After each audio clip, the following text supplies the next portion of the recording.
Hello students, तो last class हम लोगों ने आयनिक बॉन्ड किया था। आप लोगों को याद होगा, हमने केमिकल बॉन्डिंग के अंदर आयनिक बॉन्ड्स पढ़े थे और आयनिक कंपाउंड्स की कैरेक्टरिस्टिक पढ़ी थी। उसमें हमने लैटिस एनर्जी पढ़ा था, हाइड्रेशन एनर्जी पढ़ा था। हमने देखा था लैटिस एनर्जी किन किन फैक्टर्स पे डिपेंड करती है। याद है आपको, किस पे डिपेंड करती है lattice energy? Lattice energy depend करती है चार्ज और साइज ऑफ आयंस के ऊपर। आयंस के ऊपर चार्ज जितना ज्यादा होगा और साइज जितनी कम होगी, उसकी लैटिस एनर्जी क्या होगी? उतनी ही ज्यादा।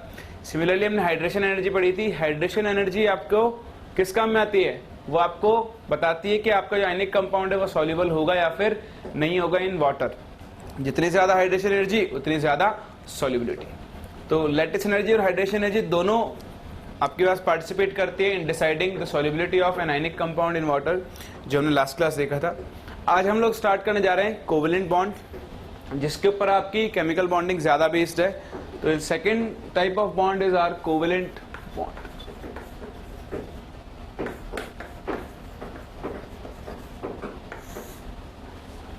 तो आप अच्छी तरह जानते हो कोवेलेंट बॉन्ड क्या होता है। आपने छोटी क्लासेस में बचपन में मतलब बहुत बार पढ़ा है कि कोवेलेंट बॉन्ड क्या होता है। तो again we are writing this definition, the chemical bond formed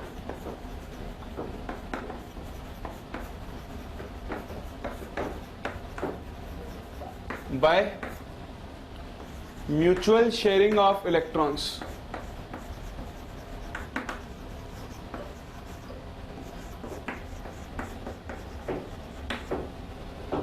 between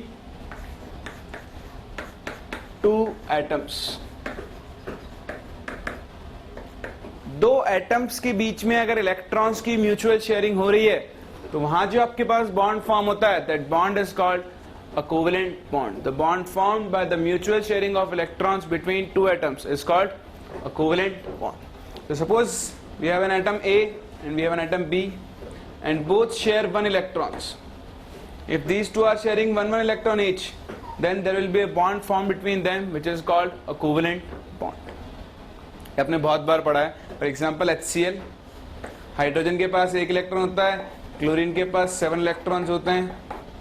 तो क्लोरीन हाइड्रोजन के साथ एक इलेक्ट्रॉन शेयर करता है और क्या बनाता है? एक covalent bond. This type of bond in which is formed by mutual sharing of electrons is called a covalent bond.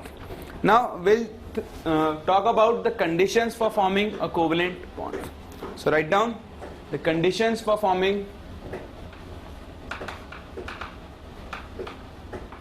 a covalent bond। See, there is one and only condition, that the electronegativity difference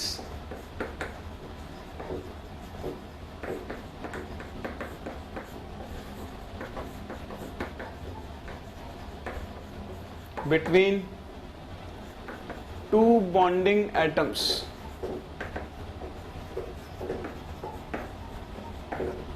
either should be 0 और very small. Covalent bond बनने की सिर्फ एक condition होती है, आपके पास जो दो एटम्स बॉन्ड बना रहे हैं, the electronegativity difference between these two atoms should be either 0 और very small. For example Cl and Cl, no electronegativity difference, bond form will be a covalent bond। H2, O2 and 2, these all contains covalent bonds। Again, less electronegative difference, HCl, CH4, CCl4, NH3, these all contains covalent bonds। These all molecules are formed through covalent bonds। तो covalent bond बनाने की सिर्फ एक condition होती है, the electronegativity difference either should be 0 or it should be very small। In general, if you want to classify, we'll say if delta En is electronegativity difference is less than 2.1, then bond formed will be a covalent bond। And if delta En is greater than 2.1, then bond will have some ionic character or it will be called an ionic bond। तो एक rough idea अगर हम ले तो आपके पास जो दो elements हैं उनकी इलेक्ट्रोनेगेटिविटी का डिफरेंस 2.1 से हमेशा क्या होना चाहिए? कम। तो आपके पास जो बॉन्ड बनेगा वो कैसा बॉन्ड होगा? एक covalent bond. Basically covalent bonds are formed between two non metals. We can see here the bonds are found between two non-metals. Because जो metal और non-metal में बनता है वो कौन सा bond होता है? Ionic bond. जो दो non-metals के बीच में बनेगा वो bond कैसा होगा आपके पास? Covalent bond.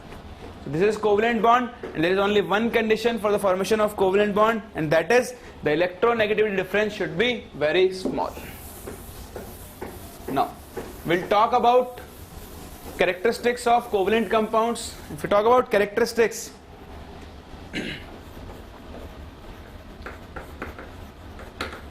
first is physical state. These type of compounds can exist in all solid, liquid and gaseous states. I'll give you some examples of each state. Solid, for example, graphite. In graphite there is a covalent bond between carbon-carbon atoms, diamond, silica, that is your Si. These are all solids. Liquids, bromine, which is in liquid state, CCl4, carbon tetrachloride, CHCl3, your chloroform, benzene. These are all covalent compounds which are liquid. Gases, H2, Cl2, O2, N2, SO2, CO2. These are all covalent compounds and all are gases. So they can exist in solid state, liquid state and gaseous state. In solid state, very less compounds are known. Only those covalent compounds will be in solid state which have large network of covalent bonds. Like in diamond, graphite, you have many number of carbon atoms which are connected through covalent bonds. That is why these compounds exist in solid state. Those molecules which have higher molecular weights, they have stronger forces of attraction. They have large force of van der Waals attraction between these molecules. So they can exist in liquid state. And further gases, molecules with lower atomic mass, lower molecular masses will exist in gaseous state. So if we talk about physical state, they can exist in solid, liquid and gaseous all states. Second one, melting points and boiling points. Their melting points and boiling points are lower than ionic compounds. Since in ionic compounds close packing was more, in these compounds close packing is less. So their melting points and boiling points are lower. But in general, if we talk, boiling points increases with increase in molecular mass. As the molecular mass of a compound increases, its boiling point will also increase. There will be some exceptions, we'll study in them in this chapter alone. So in general, we'll say that boiling point of any compound will be directly proportional to molecular mass. As molecular mass increases, the van der Waals force between the molecules increases, so the boiling point of compound will also increase. If we talk about third term is solubility. See, covalent compounds are soluble in non-polar solvents. See, we'll apply a principle which says like dissolves like. Later in this chapter, we'll study polar and non-polar compounds. You will understand this thing there. But in general, we can say that polar compounds, or we can say covalent compounds,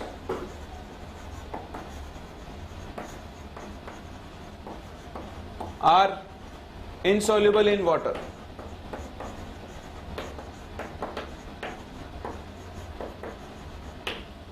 Generally, covalent compounds are insoluble in water, but there are some exceptions. So some compounds like alcohol, ammonia, these are all covalent compounds, but they are fairly soluble in water. The reason is due to hydrogen bonding. You must have studied, or we will study that in this chapter. We'll classify covalent compounds as polar covalent compounds and non-polar covalent compounds like HCl. In HCl, chlorine is more electronegative, so it will have negative charge, this will have positive charge. So this compound has become polar. So polar covalent compounds are easily soluble in water because oxygen is negative, positive. Negative, positive attraction force, so this compound can be easily soluble in water. So solubility will depend on many factors, but in general we will say covalent compounds are less soluble in water, but they are more soluble in non-polar solvents like benzene, like CCl4.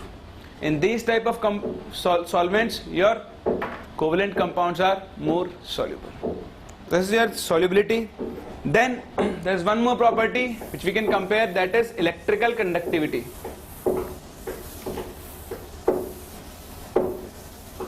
In general, the compounds, covalent compounds, do not have free electrons. Since they do not have free electrons, they are bad conductors of electricity. But still there are some exceptions like graphite. Graphite is a covalent compound, but it is a good conductor of electricity. Why? Due to its layered structure, which contains hexagonal rings in which each carbon atom is attached with 3 other carbon atoms like this. I'm sure you have studied this and you also remember this.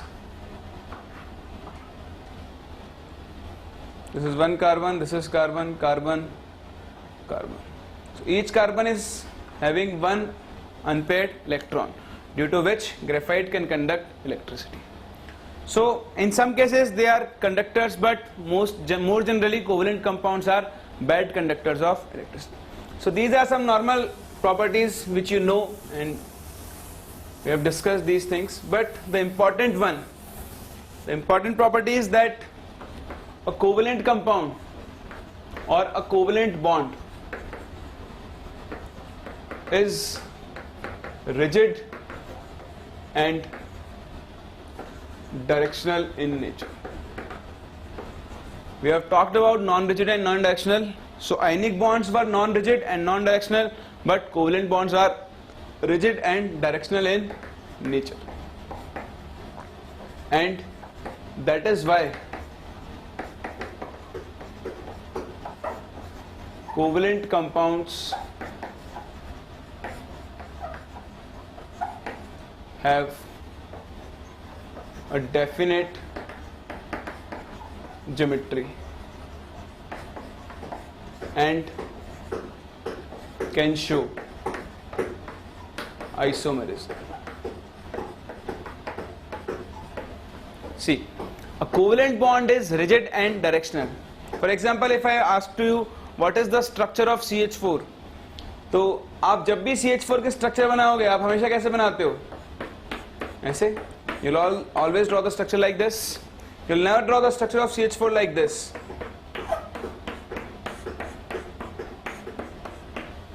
Never. Why? Because the structure, the geometry of CH4 is tetrahedral. So you'll always draw CH4 like this. Why? Because covalent bonds are directional in nature. This CH bond will form only in this direction. It cannot be formed in this direction. It cannot be formed in this direction. Covalent bonds are always directional in nature. They will be aligned in a fixed direction at a fixed angle. उसके अलावा और किसी भी direction में और किसी भी angle में अपने आप को अलाइन नहीं कर सकते. Similarly, rigidness.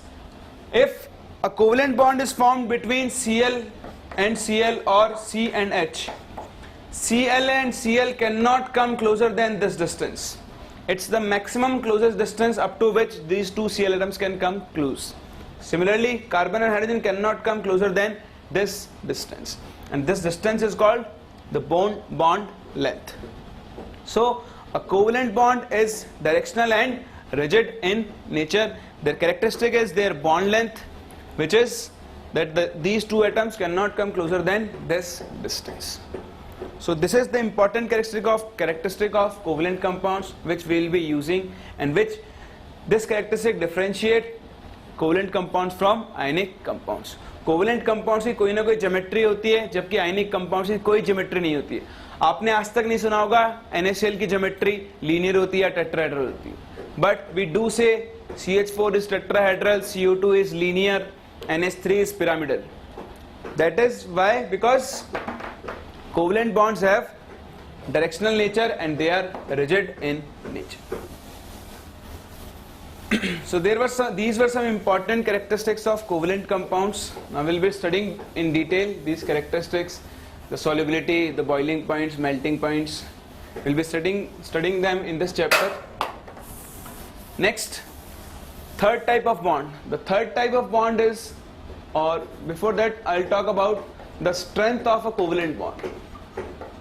This is important, strength of a covalent bond. See, the strength of a covalent bond depends on its bond energy. And what is bond energy? You know, bond energy is energy required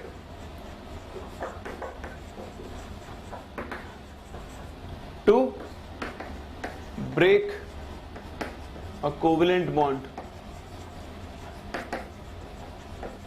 Will be its bond energy, and strength of a covalent bond is directly proportional to its bond energy. Greater is the bond energy, more will be the strength, and vice versa. Greater is the strength, more will be the bond energy.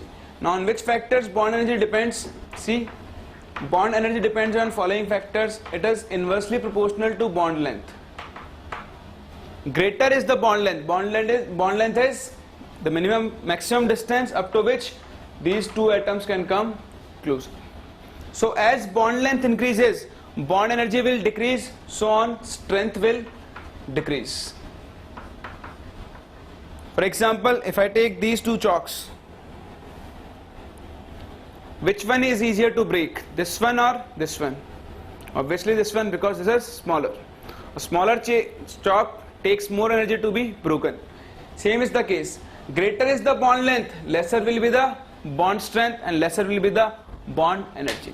जैसे जैसे आपके पास bond की length बढ़ती जाएगी, bond दो atoms की जो distance भी क्या होगी, बढ़ेगी, अट्रैक्शन फोर्स क्या होगा, कम होगा, तो बॉन्ड की स्ट्रेंथ क्या हो जाएगी, वीक हो जाएगी. So greater is the bond length, lesser will be the bond energy, lesser is the bond energy, lesser will be the bond strength. Second, it is directly proportional to bond order. What is bond order? Bond order is number of bonds formed.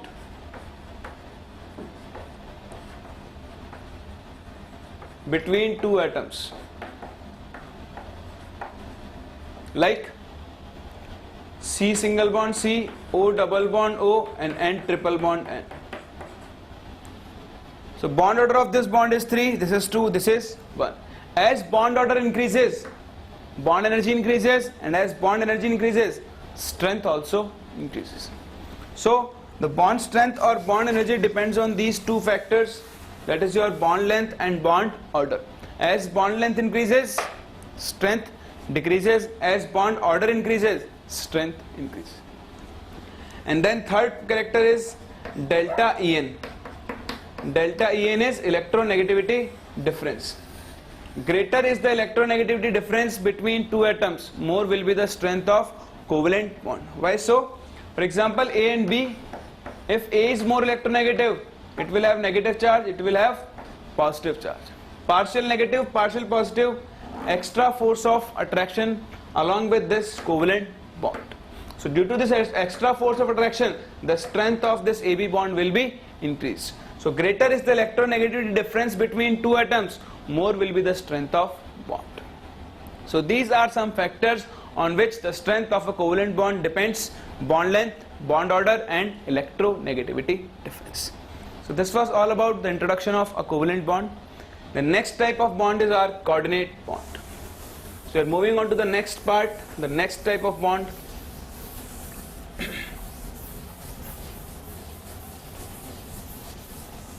Which is known as a coordinate or a dative bond. What is this type of bond? See, the bond formed between two atoms. The bond formed between two atoms when,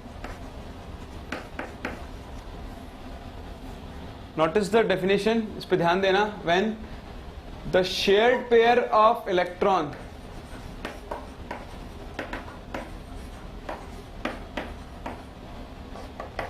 is being provided by one of the bonding atoms. एक बार definition note करो, फिर बात करते हैं इसके बारे में. तो बेसिकली एक ऐसा bond, the bond which is formed when the shared pair of electron is being provided by one of the bonding atoms. Say I have two atoms A and B, and there is a bond to be formed between A and B, but in this case either A or B, let's say A is providing the shared pair of electron. जो भी bond के लिए आपको shared pair चाहिए वो कौन provide करवा रहा है? A. This A is called donor atom because it is donating its electrons for the sharing, and B is called acceptor. And a coordinate bond is always represented by an arrow which point towards acceptor from donor. So the coordinate bond formed will be like this. So ultimately there is a coordinate bond formed between A and B. तो जब भी दो atoms के बीच में bond बनना है और जो शेयर्ड पेयर ऑफ इलेक्ट्रॉन है वो उनमें से कोई एक एटम प्रोवाइड करवा रहा है, तो उसे हम क्या बोलते हैं? Coordinate bond. थोड़ा कॉम्प्लिकेटेड है, समझ में नहीं आ रहा होगा. Will see with an example. See there are two persons A and B. This A is very rich and this is very poor. B is very poor. A के पास बहुत सारा पैसा है, it's a billionaire, he is a billionaire, पर इसके पास दिमाग नहीं है, इसको पता नहीं है बिजनेस कैसे चलाते हैं, वो पैसा वेस्ट करता है. तो कोई एक को एडवाइस देता है कि एक ऐसा बंदा ढूंढ, एक ऐसा पर्सन ढूंढो आप जिसके पास दिमाग हो, जिसका बहुत अच्छा दिमाग चलता हो, चाहे उसके पास पैसा हो या ना हो, लेकिन उसका दिमाग बहुत चलना चाहिए. ए अपनी सर्च स्टार्ट करता है and ultimately finds B. B was very poor, उसके पास कुछ नहीं है, but it has a sharp mind. B के पास बहुत अच्छा माइंड है और वो जानता है कि बिजनेस को कैसे ग्रो किया जाता है. तो ए और बी के बीच में क्या डील होगी? सिंपल, पैसा मेरा, दिमाग तेरा. ए बोलेगा पैसा मैं लगाता हूं, तो अपना दिमाग लगा, हम बिजनेस ग्रो करेंगे. So there is a partnership between A and B. एक बिजनेस स्टार्ट हुआ जिसके दो पार्टनर्स है, ए और बी, लेकिन इस बिजनेस में जितना भी पैसा आया है वो सारा पैसा किसने लगाया है? ए ने. मानते हो? ए क्या हुआ मेरा? डोनर. बी क्या हुआ? एक्सेप्टर, क्योंकि इसने इसके प्रपोजल को एक्सेप्ट किया, इसने इस शेयरिंग को क्या कर लिया है? एक्सेप्ट कर लिया. तो ये क्या हुआ मेरा? डोनर, और ये क्या हुआ मेरा? एक्सेप्टर. नाउ आप कुछ दिनों के बाद ए के पास जाते हो और ए से पूछते हो ये बिजनेस किसका है? तो ए क्या बोलेगा? मेरा है. चलो ठीक है. फिर आप गए बी के पास, आप बी से पूछोगे ये बिजनेस किसका है? बी क्या बोलेगा? उसका है. नहीं, बी भी आपसे क्या बोलेगा? ये बिजनेस मेरा है. ये पैसा एक्चुअली किसका था? ए का, लेकिन जैसे उसने शेयरिंग में डाल दिया, अब ये किसके अकाउंट में काउंट होगा? दोनों के. ये ए के अकाउंट में भी काउंट होगा और ये बी के अकाउंट में भी काउंट होगा. So this is a coordinate bond. जो भी शेयरिंग का इलेक्ट्रॉन पेयर था वो किसने प्रोवाइड करवाया? ए ने. लेकिन शेयरिंग पे आने के बाद वो ए के वैलेंस शेल में भी काउंट होगा और वो बी के वैलेंस शेल में भी काउंट होगा. So this type of bond is called a coordinate bond in which one atom provides the shared pair of electron and the other atom accepts the sharing. The shared pair of electron will be counted in the valence shell of both A and. समझ में आता है? तो ये होता है आपका एक coordinate bond. And there is an important thing that a coordinate bond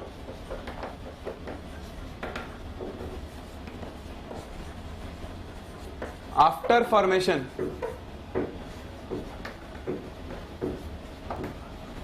is indistinguishable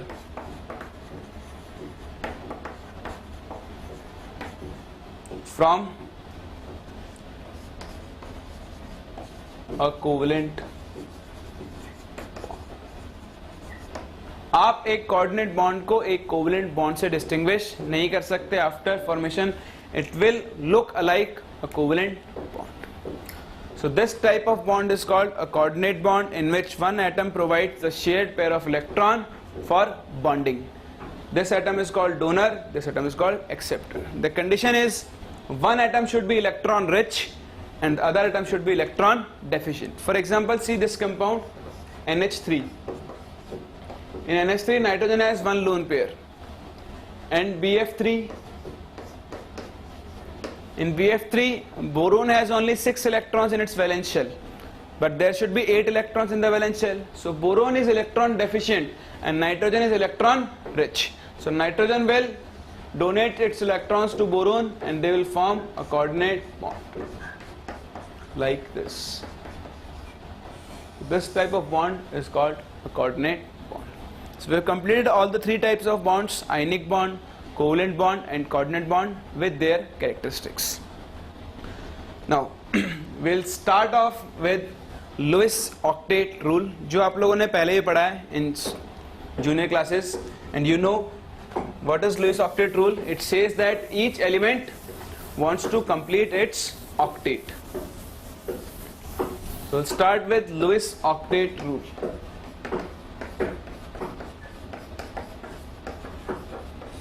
ये रूल आपसे क्या कहता है? Each element tries to acquire 8 electrons in its valence shell. पहली चीज, हर एलिमेंट एक्सेप्ट हाइड्रोजन, क्योंकि हाइड्रोजन के केस में क्या होता है, हाइड्रोजन में एक ही शेल होता है, इसमें 2 इलेक्ट्रॉन आ सकते हैं. तो हाइड्रोजन हीलियम के बाद जितने भी एलिमेंट्स हैं, they all try to acquire 8 electrons in their valence shell, and to do so they can share, donate or accept electrons and thus form chemical bonds. Lewis के हिसाब से हर एलिमेंट अपने octet में कितने इलेक्ट्रॉन्स करना चाहता है? 8. And to complete these 8 electrons, this element can share, can donate or can accept electrons. This is the cause of chemical bond formation between 2 elements according to Lewis, that each element wants to have 8 electrons in its outermost shell, and for hydrogen and helium they want to have 2 electrons. So for this purpose they will accept, they will donate, they will share electrons. For example, HCl, hydrogen has 1 electron and chlorine has 7 electrons. Hydrogen wants to complete its duplet, 2 electrons. Chlorine wants to complete its octet, 8 electrons. So these two will share their electron pairs. Now chlorine has 8 electrons and hydrogen has 2 electrons. So by this sharing, a covalent bond is formed between hydrogen and chlorine. For example, sodium, 1 electron in its valence shell, its configuration is 2, 8, 1, and chlorine again 7 electrons in its valence shell. So sodium will donate its 1 electron to chlorine, it will form Na plus and Cl will form Cl minus, and a bond will be formed between Na and Cl, which is termed as an ionic bond. So this completion of octet become a cause of chemical bond formation between 2 elements. The elements form a chemical bond to complete their octet. So according to Lewis, those elements, or sorry, those compounds in which the octet of central atom was complete, they were more stable, and or we can say they were stable, they should exist. And those elements which do not have complete octet should not exist. Those compounds in which the octet of elements are not complete, they should not exist according to Lewis. But there were some compounds which do not have complete octet but still they exist, and those can be categorized in exceptions to Lewis octet rule. So our next topic is exception to Lewis octet rule.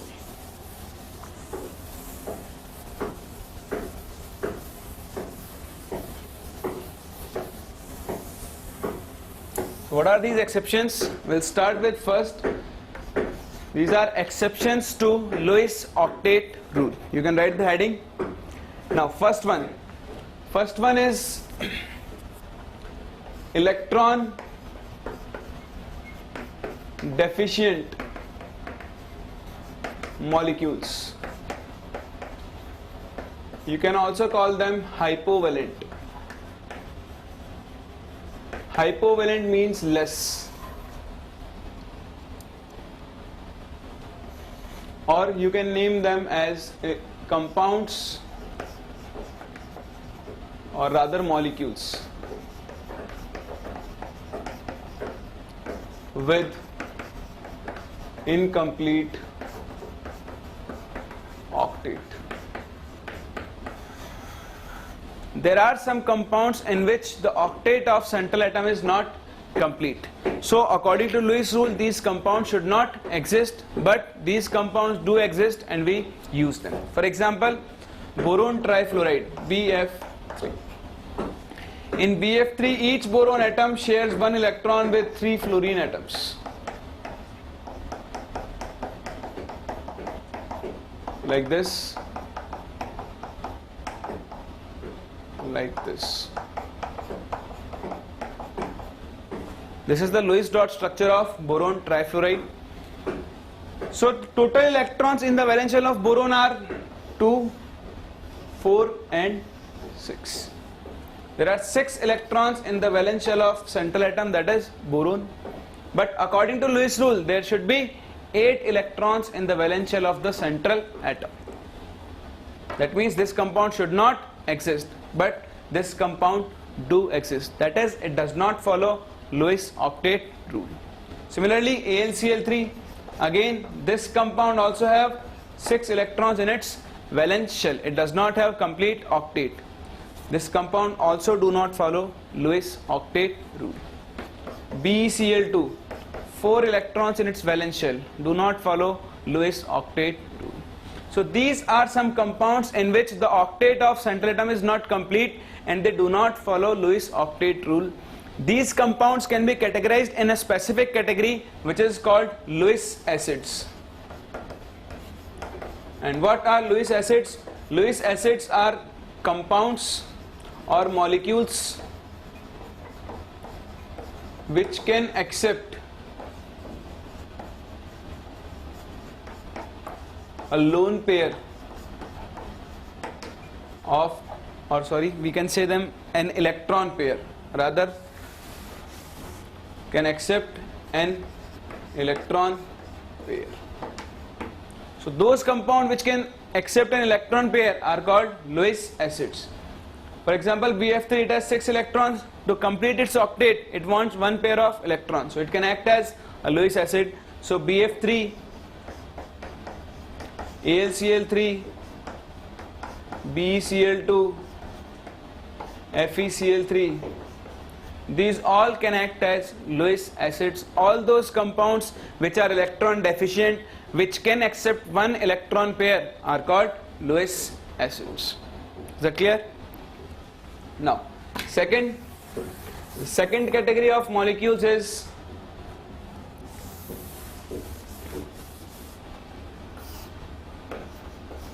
molecules with expanded octet.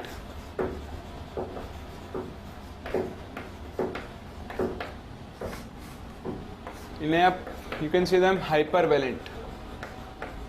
Hypo means less and hyper means more.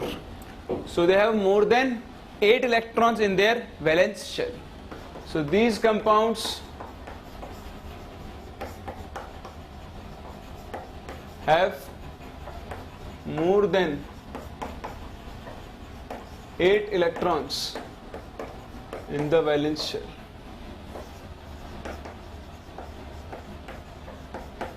Of central atom. For example, PCl5. If we draw the structure of PCl5, one phosphorus is attached with 5 Cl atoms, like this. 2, 4, 6, 8, 10. There are 10 electrons in the valence shell of phosphorus, but according to Lewis octet rule, it should be 8. So it does not follow Lewis octet rule. SF6, F, F, F, F, F, F and 2, 4, 6, 8, 10, 12. 12 electron in the valence shell does not follow Lewis octet rule. IF7, F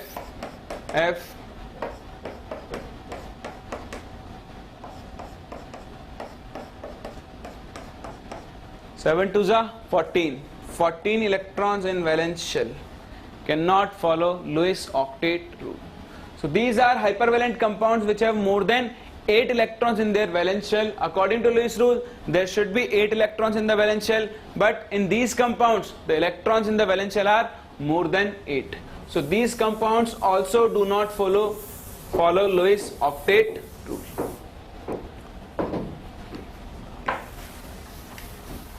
Then we have third category of compounds which are called odd electron molecules. This is a very specific category of compounds. In these compounds, there are odd number of electrons in the valence shell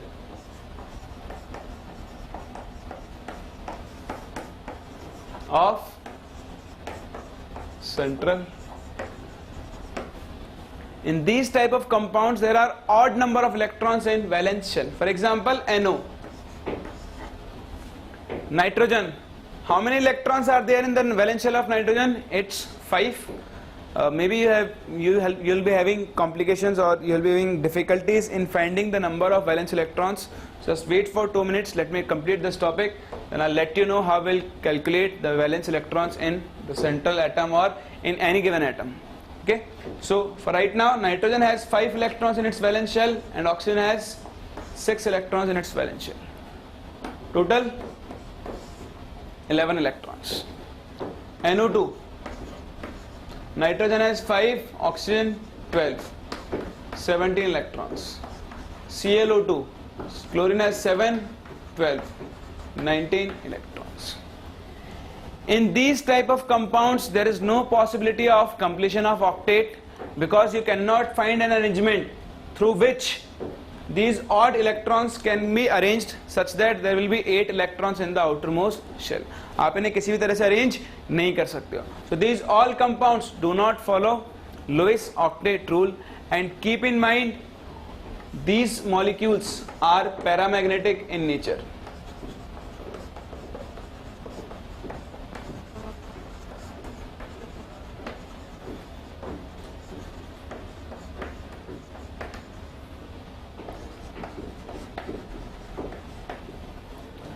What is paramagnetic? Paramagnetic substance is a substance which is being attracted by magnetic field, and those compounds or molecules in which there is unpaired electron will be paramagnetic in nature. In odd electron molecules, there will always be one unpaired electron, due to which they will show paramagnetic behavior.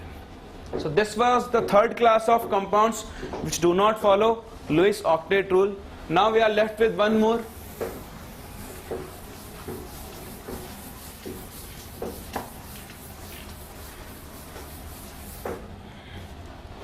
Fourth one, cations with 18 electrons in their valence shell.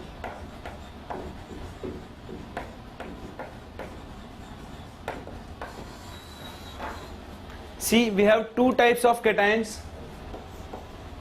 First, cations with inert gas configuration. These have 8 electrons in valence shell, like sodium, magnesium, calcium. These are the cations with inert gas configuration. There is another class of cation which is known as pseudo inert gas configuration, and these cations have 18 electrons in their valence shell, and these are Cu plus Zn2 plus, Cu2 plus, etc. These type of cations have 18 electrons in their outermost shell.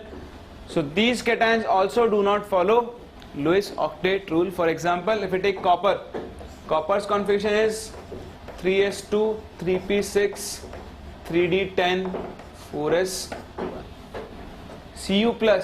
Cu plus will be formed when one electron is being removed from copper and the electron will be removed from the outermost shell. So the Cu2 plus will have configuration, Cu plus will have configuration 3s2, 3p6, 3d10.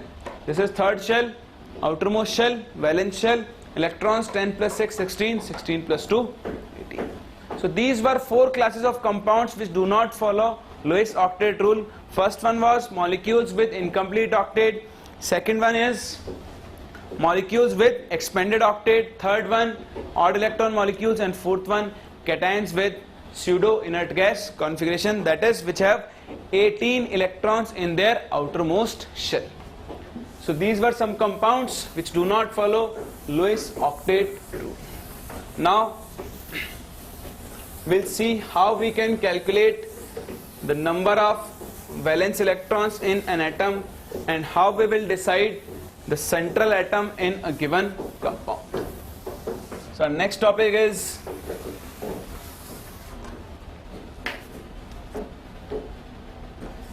central atom and valence electrons.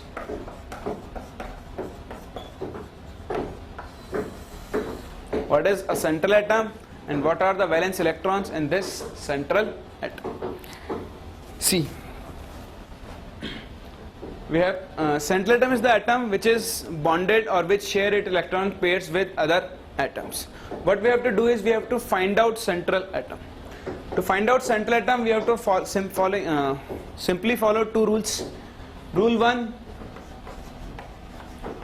1 says hydrogen can never act as central atom because hydrogen has only one electron which can be shared. So hydrogen cannot act as a central atom. It will always act as a surrounding atom. There is one central atom and all the other atoms are called surrounding atoms. Then rule 2,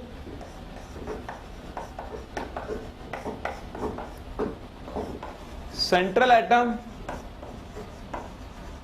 is the atom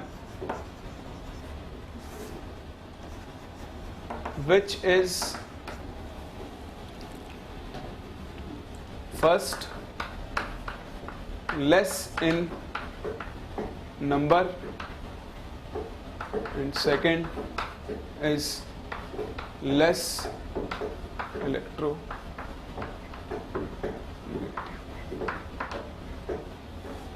Your central atom will be the atom which is less electronegative and less in number. You will combine these two rules and these two again to find out the central atom. For example, I write CH4, which is central atom. Carbon is less in number, but it is more electronegative. But since this compound contains only hydrogen and carbon, and hydrogen can never be a central atom, so central atom will be carbon. NH3 central atom, nitrogen, H2O central atom, oxygen. Okay, so these are the compounds in which central atom is. So a compound if contains hydrogen and only one element, then that element will be the central atom.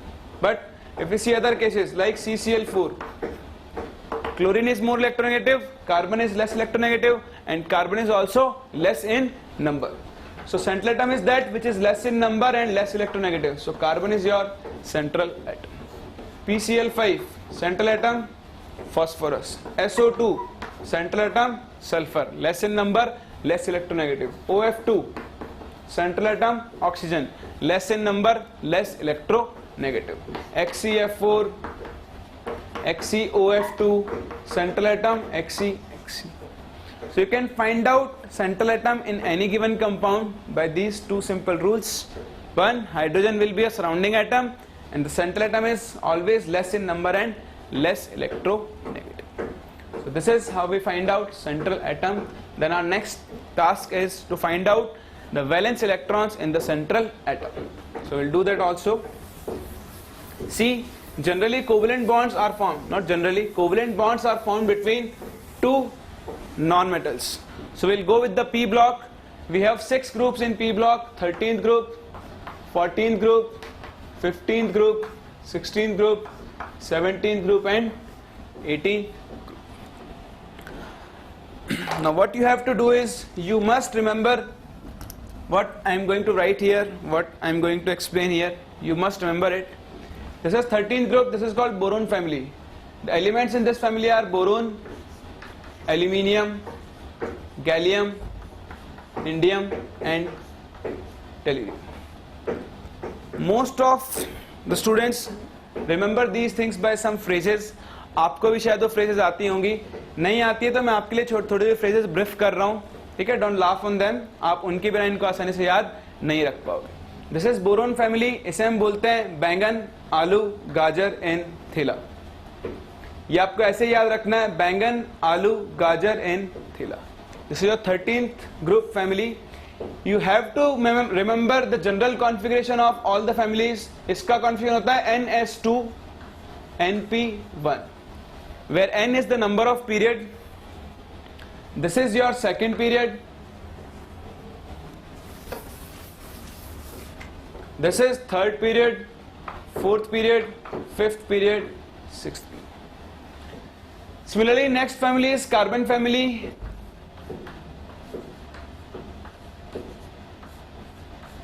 This is called Kahe Sita Ji Suno Prabhu. Write down your notebook. Kahe Sita Ji Suno Prabhu. The general configuration of this family is NS2 NP. Then third is your nitrogen family.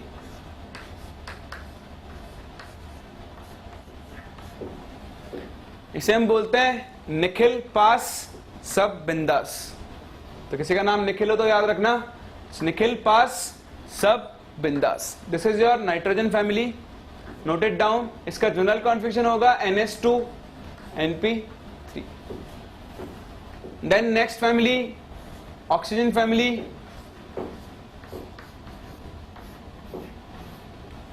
इसे कहते हैं हम old style से टीपो. टीपो मतलब cheating करना. शायद आप में कुछ लोग टीपो का मतलब नहीं जानते हो. सो ओल्ड स्टाइल से टीपो. तो यहां पर इसका जनरल कॉन्फिगरेशन होता है NS2 NP4. This is called oxygen family. Then next halogen family. Fluorine, chlorine, bromine, iodine, और इसे हम बोलते हैं फिर कल बाहर आई आंटी. ठीक है? और कुछ लोग इसे और कुछ भी बोलते हैं, दैट इज फिर कल बाहर आई आरती. तो आपको जो बोलना बोल लेना, बट आपको इसे याद रखना है fluorine, chlorine, bromine, iodine and astatine. And इसका जनरल कॉन्फिगरेशन है NS2 NP5. Then last is your noble gas family. यहां पर एक हीलियम भी लाई करता है जिसका कॉन्फिगरेशन तो आप जानते ही हो. Then neon, argon, krypton, xenon and इसे हम बोलते हैं हीना, नीना और करीना की जेरोक्स रानी. हीना, नीना और करीना की जेरोक्स रानी. इस फैमिली का जनरल कॉन्फिगरेशन होता है NS2 NP6 एक्सेप्ट हीलियम जिसका कॉन्फिगरेशन होता है 2s2. तो वो हम उसे यूज इतना नहीं करेंगे. मेन हमारे पास ये है. अगेन आपको सबके जनरल कॉन्फिगरेशंस पता होने चाहिए, जो बहुत बड़ा टास्क नहीं है. फर्स्ट है यहाँ पे इलेक्ट्रॉन P ब्लॉक एलिमेंट से, तो electron P shell subshell में एंटर करेगा. NS2 NP1 NP2 NP3 NP4 NP5 NP6 NP5 and NP6. Now this is nth shell. इस ग्रुप के सारे एलिमेंट्स के वैलेंस शेल में कितने इलेक्ट्रॉन्स होंगे? 2 + 1 3. इस ग्रुप के सारे एलिमेंट्स के वैलेंस शेल में कितने इलेक्ट्रॉन्स होंगे? 2 + 2 4. इस ग्रुप में 2 + 3 5, 2 + 4 6, 2 + 5 7, 2 + 6 8. तो अगर मैं आपसे बोलता हूं सल्फर के वैलेंस शेल में कितने एटम्स हैं, तो सल्फर इस फैमिली से बिलोंग करता है. 2 + 4 6. phosphorus 2 plus 3 5, chlorine 2 plus 5 7. So this is how we find out valence electrons in the central atom. Again आप इनमें से किसी का भी कॉन्फ़िगरेशन लिख सकते हो. फॉर एग्जाम्पल मैंने आपसे कहा जर्मेनियम का कॉन्फ़िगरेशन लिखो, तो germanium is in fourth period and general configuration is NS2 NP2. So the configuration of germanium will be 4s2 4p2. For example, if I have to write configuration of sulfur, sulfur is in third period, general configuration NS2 NP4, so it would be 3s2 3p. Silicon 3s2 3p. Iodine fifth period 5s2 5p 5. Number of valence electrons 7. Argon third period 3s2 3p6. Number of valence electrons 8. Aluminium number of valence electrons 3. Configuration will be 3s2 3p. So this is how we find out the valence electrons in the central atom, and we can write the configuration of any of these atoms. Is that clear to you? So this was our introduction to chemical bonding. We have studied ionic bond, covalent bond, coordinate bond, and Lewis octet rule. In the next class, we'll start off with valence bond theory.